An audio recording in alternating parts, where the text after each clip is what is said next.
మరి ఒకవేళ దేవుని ఎప్పుడన్నా నమ్మాల్సి వస్తే బెస్ట్ దేవుడు ఎవరని చూస్తాను. బెస్ట్ దేవుడు నాకు బెస్ట్ అంటే ఏ విధంగా?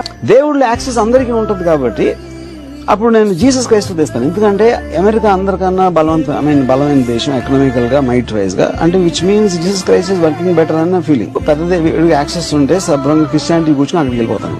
అంతే అంటారు. ఇప్పుడున్న దేవుళ్ళు అందరిలో మీకు నచ్చిన దేవుడు అంటే ఎవరు పవర్ఫుల్ అంటారండి? దానికి నా టెస్ట్ ఏంటంటే, ఇప్పుడు మనుషులు అందరికన్నా క్వాలిటీ లైఫ్ ఎవరికి ఉంది అమెరికాలో? మిలిటరీ మైట్ కానీ, ఎకనామిక్ మైట్ కానీ, high standard quality of life కానీ, మొత్తం ప్రపంచంలో అందరూ కలిసి ఏ దేశానికి వెళ్ళాలని ఉందరా అంటే అమెరికా పేరు చెప్తారు కదా. అప్పుడు అమెరికన్స్ నమ్మే దేవుడు బెస్ట్ దేవుడు అని నాకు ఫీల్. ఏది ఆ లెక్కలో. మీరు ఇంకోటి గమనించారా? హిందువులు క్రిస్టియన్స్ అవుతారు, ముస్లిమ్స్ అవుతారు. వాళ్ళు ఎప్పుడు హిందువులు అవరు. నేను ఎప్పుడు ఇలా క్రిస్టియన్ హిందూ మతం తీసుకుంటాను కానీ ముస్లిం హిందూ మతం తీసుకుంటాను. మీరు ఏమన్నారు ఎప్పుడైనా? ఎందుకంటారు? ఎందుకు జరుగుతుంది? ఎందుకంటే వాళ్ళు మనకన్నా ఎక్కువ దైవభక్తులు కాబట్టి. ఓకే, అంతే కదా. మనకి దైవం మీద వాళ్ళకన్నా తక్కువ డిగ్రీలో ఉంటుంది. అందుకనే మనం మతాలు మారుస్తూ ఉంటాం. ఆల్రెడీ మనకి వరల్డ్ లో ప్రూవ్ అయింది ఏంటి? క్రిస్టియన్ జీసస్ క్రైస్ట్ కు సంబంధించిన దేశాలన్నీ అందరికన్నా మోస్ట్ పవర్ఫుల్ పొజిషన్ ఉన్నాయి. యూరోప్ అన్నా, యుఎస్ అన్నది.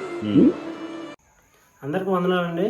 ప్రేమ సహోదరులారా, ఇప్పుడు విన్నారు కదా ఈ వీడియోలో, రామ్ గోపాల్ వర్మ ఒక దేవుణ్ణి నమ్మాలని ఒక చాయిస్ నాకు వస్తే అది నేను ఎవరు నమ్ముతాను, ఆ ఎబిలిటీ లేదంటే ఆ చాయిస్ ఎవరికి ఉంది, లేదంటే ఆ ఘనత, లేదంటే ఆయన ఒకసారి ఆలోచిస్తే ఆయన పుస్తకాలు లేదంటే చరిత్ర గ్రంథాలు చదవకుండా మాట అంటున్నాడా?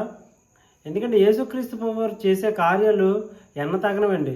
ఎందుకంటే ఆయన చేసిన కార్యాలు అనేకమైనవి, అద్భుతాలు, చూసక్రియలు చాలా అంటే చాలా చేశాడు. కనుక ఒక అన్యుడు ఒక దేవుణ్ణి లేదంటే ఒక మార్గాన్ని ఎంచుకోవాలంటే ఎవరిని ఎంచుకోవాలి, లేదంటే ఎవరిని నమ్మాలనే చాయిస్ నాకు వస్తే నేనైతే కంపల్సరిగా ఖండితంగా యేసు ప్రభు వారిని నమ్ముతానని ఆయన చెప్పాడు.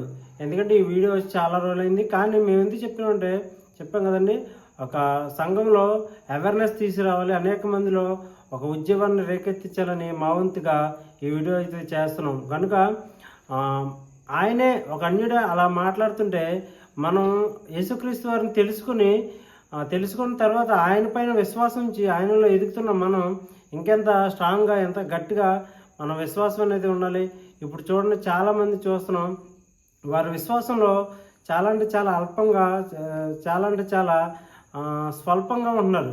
ఎందుకంటే వారి విశ్వాస జీవితం అనేది సరిగ్గా ఉండట్లేదు. ఊడిపోయేదా ఉండేదా అన్నట్టు వారి విశ్వాస జీవితం ఉంటున్నాయి. కనుక అలా అయితే ఉండకూడదు. ఎందుకంటే ఒక అన్నిటి సాక్ష్యమే ఒక మనుషుల్ని మనల్ని అంత ప్రభావితం చేస్తుంటే మన సాక్ష్యం అన్ని జనుల్లో ఎలా ఉండాలి, లేదంటే మన ఇంటి వారి పట్ల కానీ, మన ఇతరుల కుటుంబాల పట్ల కానీ మన విశ్వాస జీవితం, మన స్థిరత్వం వారికి ఒక సాక్ష్యంగా ఉండాలి. ఎందుకంటే ప్రభువైన యేసుక్రీస్తు వారు సెలవిస్తున్న మాట ప్రకారం మీరు చూపిస్తున్న ఆ విశ్వాసాన్ని అభివృద్ధి పరచుకోండి, ఆ విశ్వాసాన్ని అనేది మీ హృదయాల్లో రానీకుడని ఆయన చెప్తున్నాడు. కనుక మనందరం యేసుక్రీస్తు వారిపై దృఢమైన విశ్వాసాన్ని కలిగి ఉండాలని ప్రేమతో తెలియజేస్తానండి. అందరికీ ప్రభువైన యేసుక్రీస్తు వారి నామములో మా యొక్క ప్రత్యేక వందనం తెలియజేస్తున్నామండి. ప్రియమైన సహోదరులారా, విన్నారు కదా సహోదరులు చెప్పిన మాటలు. ప్రతి ఒక్కరు గమనించండి. ప్రియమైన సహోదరులారా, మనం పుట్టిన కాడ నుంచి, మన తాతల కాడ నుంచి మన క్రైస్తవ జీవితాన్ని కొనసాగిస్తున్నాం. కానీ క్రైస్తవ జీవితాన్ని కొనసాగిస్తున్న మనము, క్రైస్తవ భక్తి విధానంలో నడుస్తున్న మనము, అసలు మన భక్తి ఎలా చేస్తున్నాము, ఏ విధంగా ఏ వేలో మనం చేస్తున్నాము. కానీ క్రైస్తవుడు మన తరాల నుంచి మన క్రైస్తవులను మనం చెప్పుకుంటున్నాం. కానీ ఒకసారి ఆలోచించండి, ఒక అన్యుడైన సహోదరుడికి నువ్వు ఏ దేవుడిని నమ్మవలసి వస్తే, ఏ దేవుడిని కొలవలసి వస్తే ఎవరిని కొలుతావంటే ప్రభువైన యేసుక్రీస్తు వారిని నేను కొలుస్తానంటున్నాడు.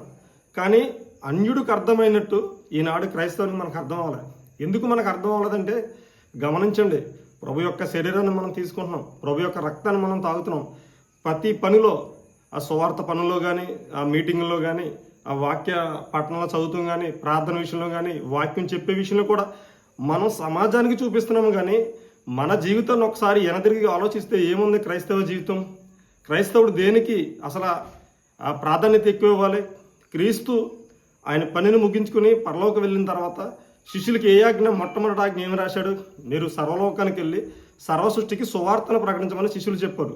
కానీ క్రైస్తవులైన మనం ఏం చేస్తున్నాం? క్రీస్తు ఏ ఆజ్ఞ అయితే ప్రాముఖ్యంగా మనకు రాసించాడో ఆ ఆజ్ఞని విడిచిపెట్టి ఈ లోకంలో ఉన్న మన సంపాదన కోసం, మన కుటుంబ ఇబ్బందుల కోసం మనం ఎంతో కష్టపడుతున్నాం, ఎంతో ఆ సమయాన్ని ఇస్తున్నాం.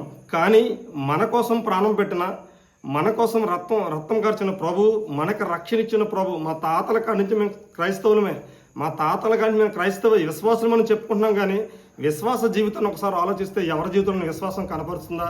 అది చూడడానికే కాబడుతుంది, కానీ ఆత్మీయమైన విశ్వాసం లేదు. ఎందుకు ఉండట్లేదంటే ఒక అన్యుడికి క్రైస్తవుడు తేడా చూడండి ప్రియమైన సహోదరులారా. అంటే అన్యుడే బలమైన ఒక విశ్వాసంతో ఆయన మాట్లాడుతున్నాడంటే క్రైస్తవులైన మనం ఇంకా ఎంత విశ్వాసం మనం కనపరచాలి, ఎంత విశ్వాసం మనం చూపించాలి దేవుని పని విషయంలో, సువార్త భారం విషయంలో మనం ఎంత ముందడుగు మనం వేస్తున్నాం ప్రియమైన సహోదరులు ప్రతి ఒక్కరు గమనించండి. ఎందుకు మేము ఈ రీతిగా ఈ వీడియోలు చేయడానికి కారణం ఏంటంటే, యవనస్తులుగా మేము కూడుకుని ఎందుకు చేస్తున్నామంటే అనేక మందిని యవనస్తులు దేవుల్లో కట్టబడాలని, కనీసం కొంతమందినైనా దేవుల్లోకి నిలబెట్టాలని, మా ద్వారా సత్యాన్ని తెలుసుకుంటారని మేము తెలియజేస్తున్నాం. కానీ ఎందుకంటే మాకు ఈ ప్రయాస ప్రతి ఒక్కరు గమనించండి. ఒక అన్యుడికున్న విశ్వాసమే క్రైస్తవుడికి లేదు. క్రైస్తవుడు చేయవలసింది ఏంటి? మరొకసారి నేను తెలియజేస్తున్నా. అసలు క్రైస్తవుడు చేయవలసిన పని ఏంటి? సర్వలోకానికి వెళ్ళి సర్వ సృష్టికి సువార్తను ప్రకటించమని చెప్పాడు క్రీస్తు. కానీ ఆ మొట్టమొదటి ఆజ్ఞల్ని మనం వదిలేస్తున్నాం. ప్రతి ఒక్కరు గమనించండి. క్రైస్తవుడు చేయవలసిన క్రైస్తవుడు చేస్తే, బ్రతికి చూపిస్తే అనేక మందికి మనం జనంగా కాపాడటం కాదు, ఆత్మీయంగా అనేక మందిని మనం మార్చొచ్చు. క్రీస్తు రాజ్యానికి మనం వారసులుగా చేయొచ్చు. ప్రతి ఒక్కరు గమనించండి. ఈ వీడియో చూసి మేము మాట్లాడిన విషయాల్లో ఇంకేమన్నా మీకు డౌట్లు కానీ, ఒకవేళ ఏమన్నా మేము విషయాలు మీకు తెలియజేస్తాం. ప్రతి ఒక్కరికి క్రీస్తు నామమున వందనాలు తెలియజేస్తాం ప్రియమైన సహోదరులారా.